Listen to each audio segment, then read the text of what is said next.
ఎంత ఘోరం చూడండి. కొడుకు చూస్తుండగానే భార్యను చంపిండట భర్త. పుస్తెల తాడు నగదుతో పరారైండట. ఏడా ఇది చేగుంట దగ్గర జరిగింది. ఏడా చేగుంట గిన్నె మెదక్ జిల్లాలో.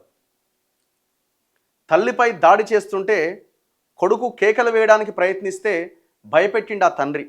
చిన్న పిల్లగాడు పాపం. ఆమె పేరు వరలక్ష్మి, ఈ సంపినోడు వీడి పేరు త్రిమూర్తులట. కొడుకు అరిస్తే నిన్ను కూడా చంపేస్తాను అని బెదిరించడంతో ఆ బాలుడు తల్లడిల్లిపోయిండు. ఆ పసివాడి కండ్ల ముందే పారతో భార్య తలపైన కొట్టి హత్య చేసి పరారైండు. భీతిల్లిన ఆ చిన్నారికి ఏం చేయాలో తెలియక రాత్రంతా అమ్మ మృతదేహం వద్దే ఏడుస్తూ ఉండిపోయిండట. ఎంత ఘోరమైన ఇది చూడండి. మెదక్ జిల్లా చేగుంటలో శనివారం రాత్రి దారుణం జరిగింది.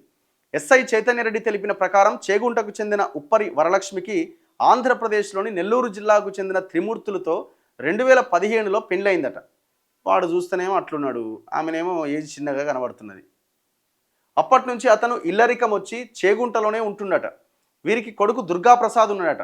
వరలక్ష్మి ప్రైవేటుగా చిన్న ఉద్యోగం చేస్తుంటే త్రిమూర్తులు ఏ పని చేయకుండా కాలం గడుపుతున్నాడు. కొన్ని రోజులుగా భార్యాభర్తల మధ్య గొడవలు జరుగుతున్నాయి.